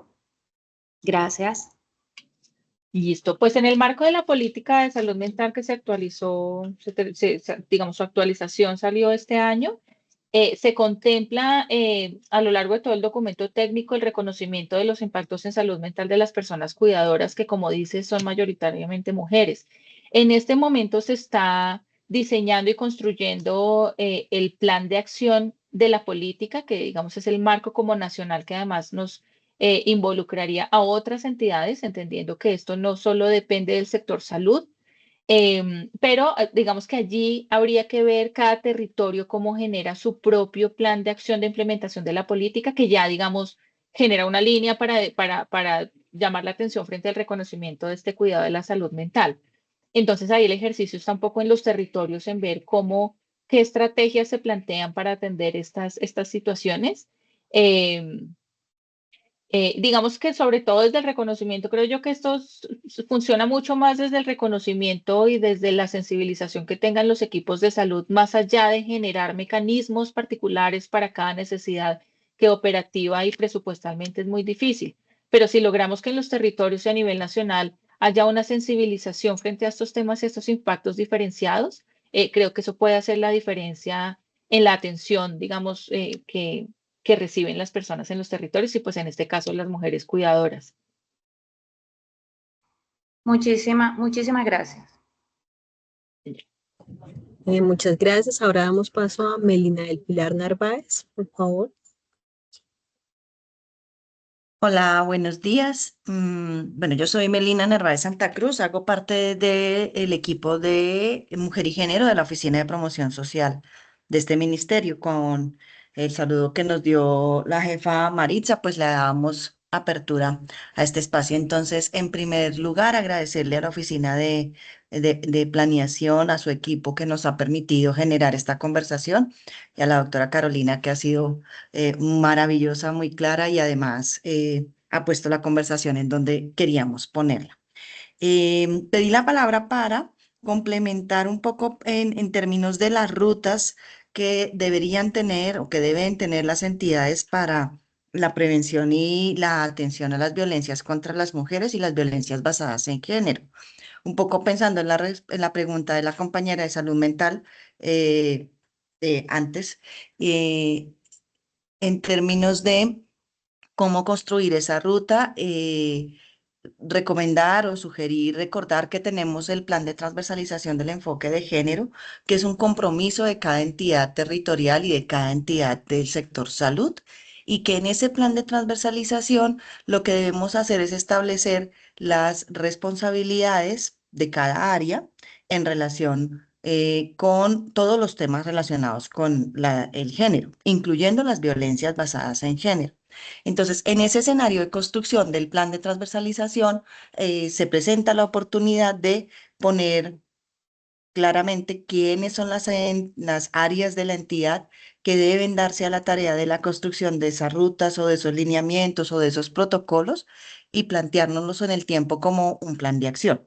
Por ejemplo, cada año la entidad territorial debe pensarse su plan de transversalización, y en esas mesas de trabajo podríamos sentarnos entre talento humano, control interno, gestión corporativa, las compañeras que son enlaces territoriales de mujer o de género, y allí pensarse en qué momento del año se puede construir la ruta y hasta cuándo puede estar en funcionamiento, o a partir de cuándo más bien. Eso es como una invitación para que pensemos en estrategias y en herramientas donde nos haga falta contar con la ruta o el protocolo o el lineamiento, saber dónde lo podemos plantear. Claro, también se lo podemos solicitar a quienes nos acompañan en los temas de género, como el Ministerio de la Igualdad o la cabeza de sector. Y quería decir otra cosa antes de pues, cerrar mi intervención, que no fue pregunta, perdón, Caro, y es que creo que es importante que siempre tengamos presente que las violencias contra las mujeres, por lo general, se mantienen en el ámbito de lo privado, y no solo porque pasan en la casa, también, sino porque a veces no las comunicamos y seguimos sintiendo la vergüenza y la culpa de ser quienes sufren la violencia, pero además quienes cargamos con el mote de ser quien la genera. Y creo que es la tarea desmitificar esa idea de que somos nosotras las que buscamos los espacios y generamos las violencias y además nos aguantamos y además somos culpables porque no dijimos nada y aprovechar precisamente, entre comillas, aprovechar cuando hablamos de violencias en en el entorno laboral, que ese es un espacio público y que allí tampoco debemos guardarlas en secreto, a pesar del reto que significa denunciar a un acosador o a una acosadora o identificar en sí misma la violencia de la que estamos sufriendo. Y a pesar de todo lo que eso significa en el nombre, y lo decía María Fernanda, en el cargo, en la tarea que tenemos como responsabilidad, nos toca asumir que eso es una violencia o son violencias y adelante, que no somos las únicas y que seguramente cuando una levanta la mano hay otras que también se están sintiendo igual o se han sentido igual y nos van también a entender y desde la sororidad a acompañar en el proceso. Y creo que allí hay un llamado y alguien lo escribía en el chat y es que cuando hablamos de humanización del talento humano y de la atención y el servicio, pues también estamos hablando de eso. Decía una compañera, y lo que decía la otra compañera de salud mental que habló hace un ratito, si una compañera o una mujer o una persona que estamos atendiendo nos manifiesta ser víctima de una violencia o sentirse afectada por algún tipo de violencia, pues nosotras y nosotros también, porque es tarea de los caballeros también, pues tendremos que ser lo más empáticas posibles y lo más sororas posibles para poder gestionar en la medida de la posibilidad de nuestro alcance y de nuestra responsabilidad el apoyo que se requiere, sacándolo de lo privado y poniéndolo en lo público, porque las violencias contra las mujeres precisamente nos afectan de una manera demasiado eh, grande y por eso además son consideradas un evento en salud pública que implica unas acciones.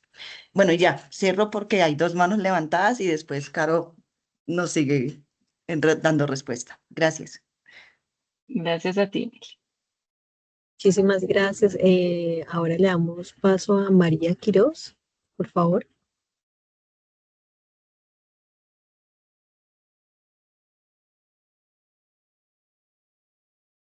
Se encuentran. Bueno, doctora Yoki.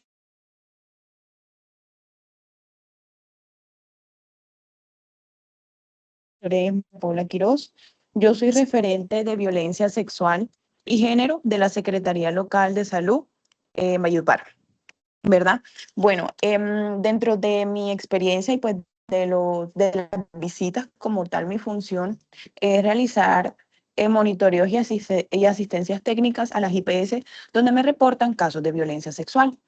Recordemos que dentro de la violencia sexual, dentro de su naturaleza, encontramos la naturaleza de acoso sexual, ¿verdad? Entonces, creería que por esa parte o como tal, esa ruta nos puede servir. Me he encontrado con casos de acoso laboral donde han sido reportados a las IPS.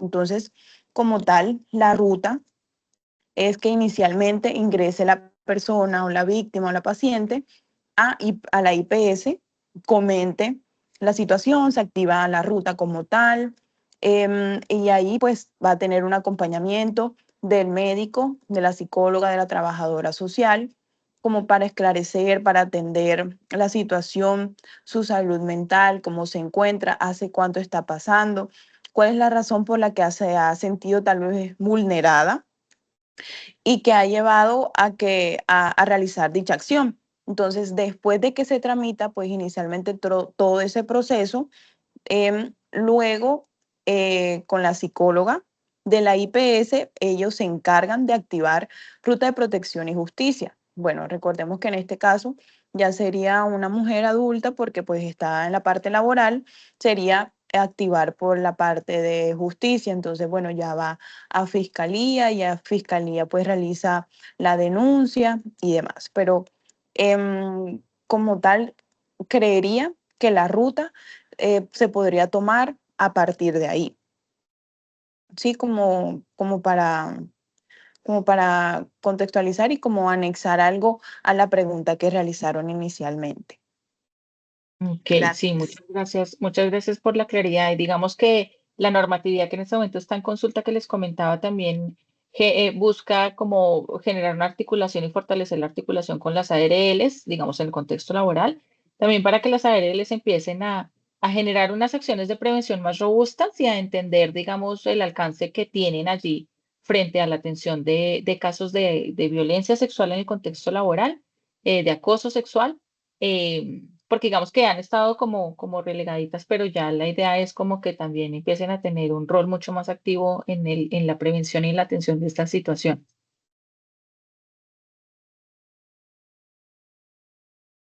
Sí, sí, Muchísimas señora, gracias. justamente eso. Entonces, pues también como tal, dentro de los 15 pasos de la ruta de atención, en cuanto a la resolución 0459 del 2012, establece justamente eso, o sea, hace parte de la naturaleza de la violencia. Entonces, pues como es un acoso sexual, entonces se puede ir como trabajando por esa línea, por las IPS y también las acciones IEC, que es el tema de la información, educación y comunicación, que pues también como tal yo les hago seguimiento si realmente están haciendo esas acciones de difundir los derechos, de difundir las modalidades de la naturaleza de la violencia, como para que las personas pues que se encuentren en la institución, los usuarios, tengan conocimiento de cómo activar, de cómo se sienten vulnerados o no en diferentes situaciones.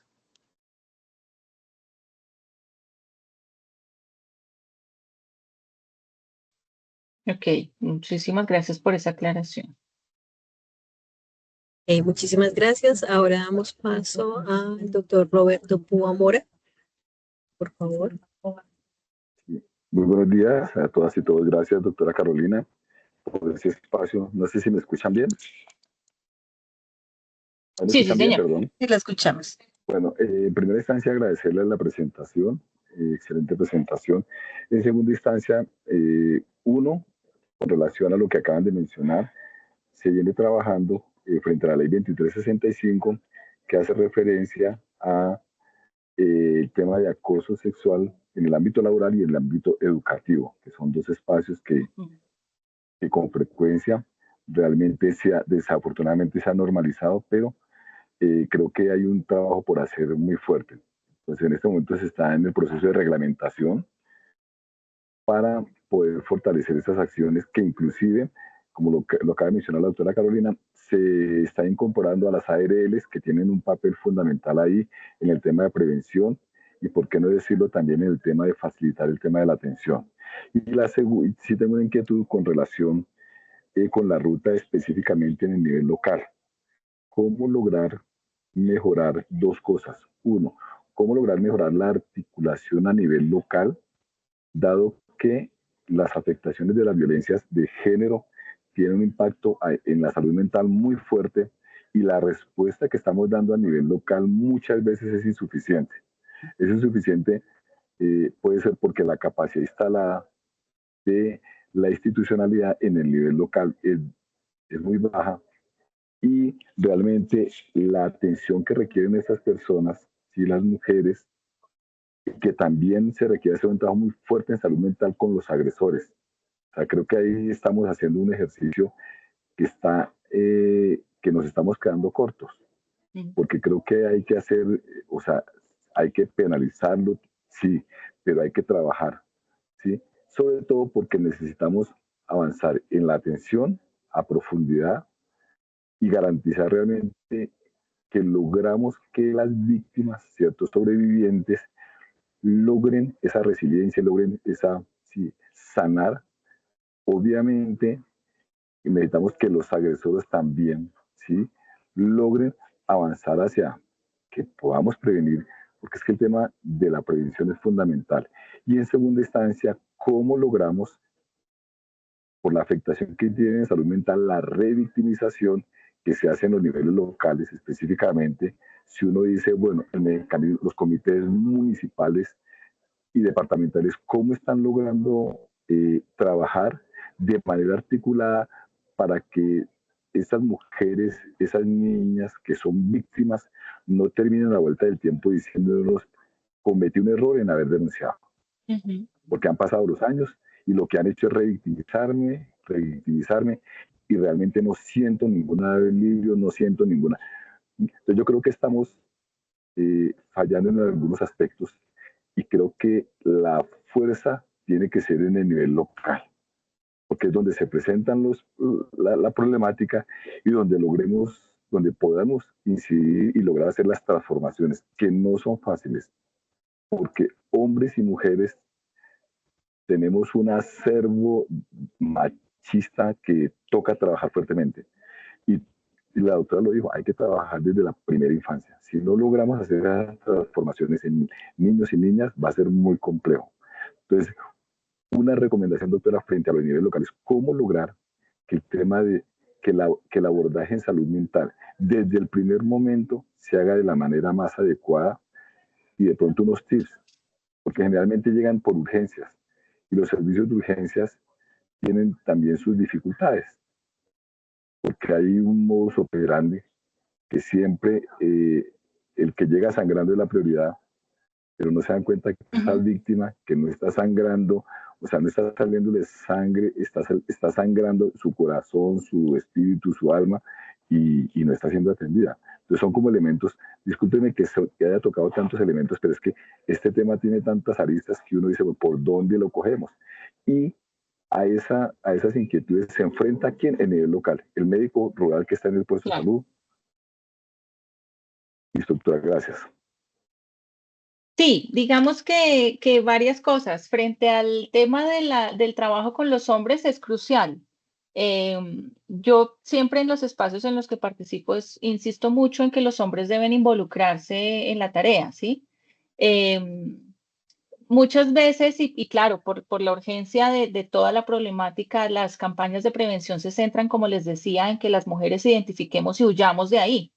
Y eso es importante, hay que continuar con eso. Pero hay que hacer un ejercicio de educación muy profundo a nivel social, que no solo involucra, por supuesto, a las primeras infancias, sino que porque también tenemos que los adultos que hoy somos adultos poder tener unos relacionamientos sanos. Pero hay que incorporar a los hombres en términos y ellos deben incorporarse, ¿no?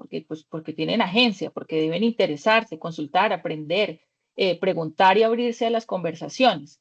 Entender que desde el cuidado de la salud mental hay un factor muy importante en términos de prevención de violencias, pero también que entender que los hombres agresores no necesariamente tienen una condición de salud mental que los hace ser violentos. Y eso es algo que preocupa más, porque si fuera un tema de un tema diagnóstico, pues ok, bueno, uno más o menos logra verle como una etiología, una fuente y trabajar allí. Pero es un tema de socialización del género, de cómo les decía, de cómo nos han enseñado a hacer, y realmente la mayoría de hombres que agreden y que violentan o que asesinan a sus esposas o parejas o exparejas o mujeres de su entorno, pues son mujeres, son hombres sanos, al decir, no tienen ningún diagnóstico complejo en términos psiquiátricos o de salud mental. Eso es una claridad importante, ¿sí? Porque eso nos hace mirar al lugar correcto. Hay algunos discursos que nos plantean que los hombres que agreden tienen un tema mental, más allá de una construcción de cómo se entienden las relaciones. Y eso nos haría trabajar en un foco incorrecto.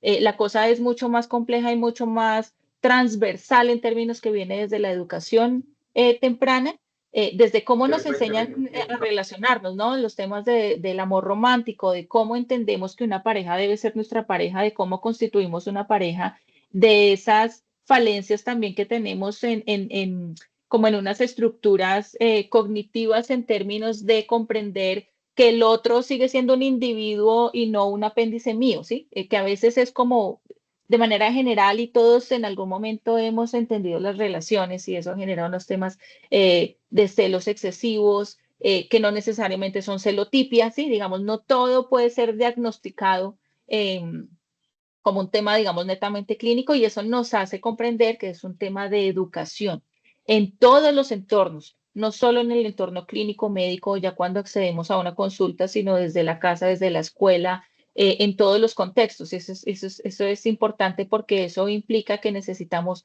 la suma de acciones y de conversaciones que podrían parecer pequeñas en nuestra cotidianidad, porque son esas conversaciones pequeñas las que nos han también construido los estereotipos y los marcos que tenemos hoy en este tipo de relacionamientos.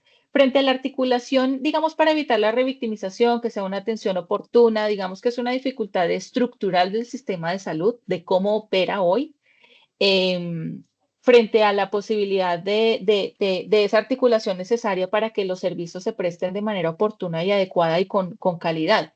Pero además de eso, que es un tema estructural del sistema, yo insisto en la sensibilización de los profesionales, porque lo hemos hablado en otros espacios en el ministerio en términos de políticas de mujer, la de salud mental, etcétera. Nosotros podemos hacernos unas súper políticas que por lo general nos quedan súper bien escritas y son lindas y todo, ¿sí? Pero quien las vuelve carne viva, quien las aplica, quien las implementa, somos los profesionales, las profesionales que estamos en los territorios, ¿sí? Y es allí donde necesitamos generar una sensibilización que haga que las profesionales y los profesionales que atendemos podamos tener esta mirada y tener en cuenta esto, pero además ahí se suma también un tema del desgaste de los profesionales y de los impactos en salud mental que tenemos los profesionales en salud y que no siempre estamos con nuestra mente en el punto para atender de manera adecuada a las personas. Entonces, eso tiene muchísimas variables, pero creo que el tema de la sensibilización y la educación es muy importante.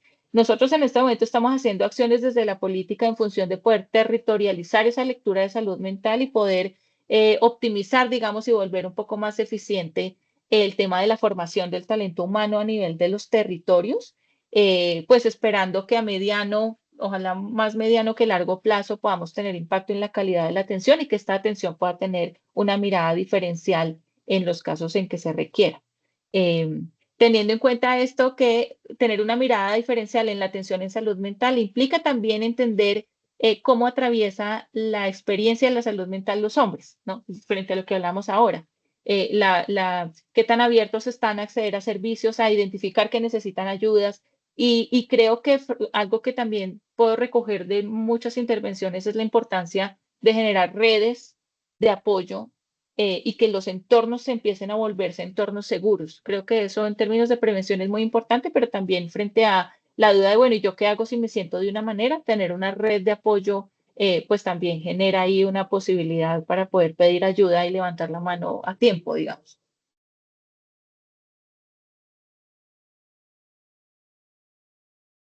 Gracias, doctora, muy amable. A ti.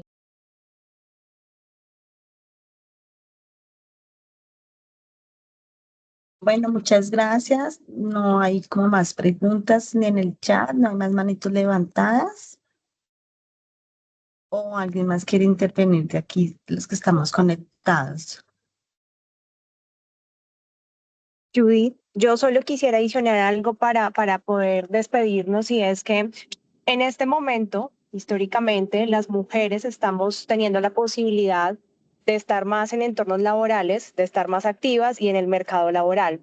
Y eso lleva también a la consecuencia directa de que podamos tomar acciones muy específicas desde los entornos donde estamos para poder lograr este vencimiento de violencias.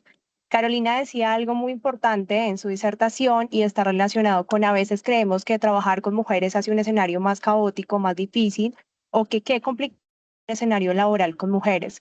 Pero yo quisiera diálogo con la idea de que el lugar que estamos ocupando también nos permite resignificar otras cosas, también nos permite cambiar la cultura del silencio. Si no tenemos protocolos, levantar la mano y hacer propuestas, abogar por otras compañeras, establecer una red de apoyo y ser sororas en todo escenario, porque de eso se trata. Ahora que nosotras podemos liderar tal vez las condiciones, el entorno, las características, las apuestas sean distintas. Hay muchísimos retos que nos llevamos de aquí. Un importante es la sensibilización, como ya lo decía Caro, pero también esa apuesta que desde donde estemos y estamos aquí muchísimas mujeres conectadas, podamos generar el cambio, podamos resignificar y podamos romper esas historias de silencio. Así que el ministerio también está avanzando en esto, está avanzando en la política pública de mujeres, en tener lineamientos con enfoque de género, en la transversalización del enfoque de género en las atenciones en salud.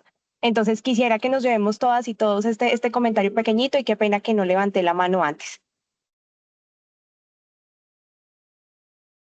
Gracias, doctora María Fernanda Penagos. Y bueno, les agradecemos que han podido asistir a este espacio de divulgación, Diálogos de Salud número 103. Hubo una audiencia alrededor de más o menos de 97 personas. Les recordamos que en el chat encontrará el estado de asistencia para que por favor puedan diligenciarla, ya que por medio de esos correos podemos hacer llegar las memorias y el enlace de esta sesión. Muchas gracias. Muchísimas gracias por el espacio y a todas y todos por la atención. Muchísimas gracias. Doctora Diana, también a la doctora Catalina, a todo el equipo de la subdirección, perdón, de la Dirección de Promoción y Prevención, de la Dirección de Promoción Social. Muchas gracias a todos por su presencia, a los asistentes. Para recordarles, esta es nuestra última sesión de Diálogos en Salud de este año. Los estaremos esperando con los brazos abiertos a partir del 2026 en el mes de febrero. Seguramente hacia mitad del mes tendremos nuestra primera sesión de diálogos del año. Les estaremos enviando a todos ustedes la invitación y esperamos tener una agenda muy definida de los temas que queremos tener el año entrante, entonces serán todos bienvenidos. Muchas gracias, Yamile, por tu colaboración, a Judith por todo el apoyo prestado durante todo este año en las 12 sesiones que tuvimos de Diálogos en Salud en el 2025, y los esperamos el año entrante. Feliz día, feliz almuerzo. Muchas gracias a todos.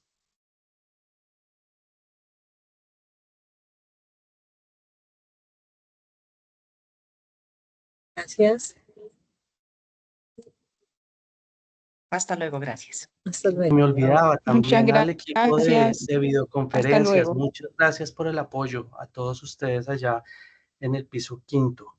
Muchas gracias. Piso 4, perdón.